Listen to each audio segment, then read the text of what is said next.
भाई, mutual fund better option है या एसआईपी? क्या?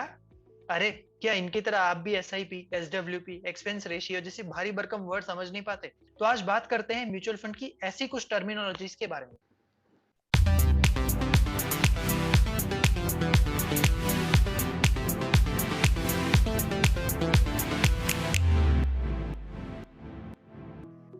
पिछले एपिसोड को थोड़ा रिवाइज करते हैं। म्यूचुअल फंड्स जब नई स्कीम्स लेकर आते हैं उन्हें बोलते हैं एनएफओ, और हर फंड की यूनिट वैल्यू होती है जिसे बोलते हैं एनईवी, जो डिटरमाइन करती है आपकी इन्वेस्टमेंट्स की वैल्यू।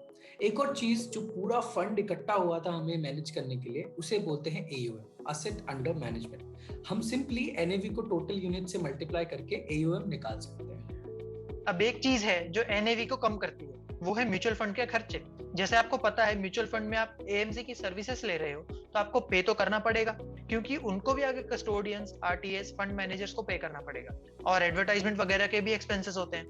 तो ये चीज इंपैक्ट कैसे करती है हमारी इन्वेस्टमेंट्स को? सीधी बात है, एनएवी डेली कैलकुलेट होती है और जितना भी प्रॉफिट लॉस हुआ उससे टोटल एसेट्स की वैल्यू इंक्रीज डिक्रीज होती है। लेकिन फंड एनएवी कैलकुलेट करने से पहले अपने एक्सपेंसेस उसमें से हटा लेता है और नेट एसेट्स पर एनएवी निकलती है। तो किसी स्कीम में इन्वेस्ट करने से पहले उसका टोटल एक्सपेंस रेशियो देखना चाहिए, but this is not the only criteria. और भी चीजें हैं देखने के लिए। उसके लिए बहुत जल्द एक एक्सपर्ट सेशन आने वाला है, तो स्टे ट्यून्ड। एक्सपेंस रेशियो के अलावा दो और एक्सपेंसेस हो सकते हैं, entry and exit load. Mutual fund company जो अमाउंट इन्वेस्टमेंट की एंट्री और एग्जिट पर कलेक्ट करती है उसको बोलते हैं लोड। एंट्री पर एंट्री लोड और एग्जिट पर एग्जिट। हालांकि सेबी ने काफी साल पहले एंट्री लोड का कॉन्सेप्ट हटा दिया है, लेकिन एग्जिट लोड अभी भी कई म्यूचुअल फंड स्कीम्स पर लगता है। ये डिस्करेज करने के लिए होता है इन्वेस्टर्स को, ताकि वो विड्रॉल्स कम करें। सारी स्कीम्स में एग्जिट लोड नहीं होता और सबका एग्जिट लोड परसेंटेज एक जैसा भी नहीं होता। जनरली अगर आप शॉर्ट टर्म में विड्रॉल कर लेते हो तब एग्जिट लोड चार्ज किया जाता है। अब बात करते हैं सबसे हॉट टॉपिक एसआईपी के बारे में। एसआईपी कोई इन्वेस्टमेंट का नाम नहीं है, बस इन्वेस्ट करने का एक तरीका है, जस्ट लाइक ईएमआईस। एसआईपी का फुल फॉर्म होता है सिस्टमैटिक इन्वेस्टमेंट प्लान, जो काफी सेल्फ एक्सप्लेनेटरी है। आपने सुना होगा कोविड जब स्टार्ट हुआ कैसे एकदम से मार्केट क्रैश हो गई, पर फिर धीरे धीरे वापस उसी लेवल पर भी आ गई। ऐसी चीजों को प्रिडिक्ट तो कर नहीं सकता। इन सिचुएशन में काम आती है एसआईपी। जहां आप हर महीने फिक्स अमाउंट इन्वेस्ट कर रहे हो तो आपकी इन्वेस्टमेंट एवरेज होती रहती है, क्योंकि आप लोज में भी इन्वेस्ट कर रहे हो और हाईज में भी। अब एसआईपी के ही घर वाले हैं एसटीपी और एसडब्ल्यूपी। एसटीपी में एक फिक्स्ड अमाउंट हम एक स्कीम में डाल देते हैं इनिशियली, और फिर रेगुलरली उसमें से निकालकर दूसरे फंड में डालते रहते हैं। मोटिव इसके पीछे ये है कि थोड़ा हायर रिटर्न मिल जाए। ये कैसे यूज होता है वो समझते हैं।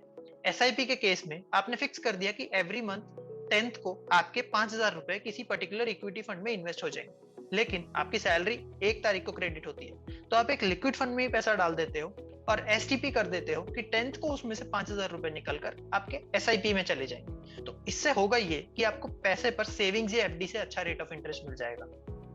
एसडब्ल्यूपी जनरली रिटायरमेंट वाले लोगों के लिए होता है, जहां आप रेगुलरली फिक्स्ड अमाउंट निकालते रहते हो अपने फंड में से, क्योंकि उस टाइम आपको फिक्स फ्लो ऑफ इनकम की जरूरत रहती है। तो ये बेस्ट होता है। कभी म्यूचुअल फंड में इन्वेस्ट करने का सोचा है और फिर डायरेक्ट प्लान, ग्रोथ, डिविडेंड जैसा कुछ लिखा हुआ देख के कंफ्यूज हो गए कि ये क्या है? इसे दूसरी तरह से समझते हैं। आप लोगों ने कभी फैक्ट्री आउटलेट से कुछ खरीदा है और सेम चीज फिर उन्हीं के रिटेल आउटलेट से लिए? प्राइस में फर्क होता है या नहीं होता? क्योंकि वो रिटेल आउटलेट का ओनर जो है बिना मार्जिन के काम तो करेगा नहीं। तो सेम कॉन्सेप्ट है म्यूचुअल फंड में डायरेक्ट और रेगुलर प्लान का। डायरेक्ट प्लान में आप डायरेक्टली एएमसी से म्यूचुअल फंड ले रहे हो, और रेगुलर में आप इंटरमीडियरी मतलब ब्रोकर या डिस्ट्रीब्यूटर से ले रहे हो। तो रेगुलर प्लान के केस में आपका जो टोटल एक्सपेंस रेशियो होता है वो थोड़ा ज्यादा होता है in comparison to a direct plan. Same scheme के दो प्लान होते हैं। डायरेक्ट प्लान के केस में स्पेसिफिकली मेंशन होगा नाम में ही कि ये डायरेक्ट प्लान है। अब म्यूचुअल फंड्स दो तरह से स्कीम्स ऑफर करते हैं, ग्रोथ ऑप्शन और डिविडेंड ऑप्शन। ग्रोथ ऑप्शन में आपका जो रिटर्न है वो इन्वेस्ट होता रहता है, तो आप प्रॉफिट पर भी प्रॉफिट अर्न करते रहते हो। ये उन लोगों के लिए बेस्ट है जिनको रेगुलर इनकम नहीं चाहिए। वहीं दूसरी तरफ है डिविडेंड ऑप्शन।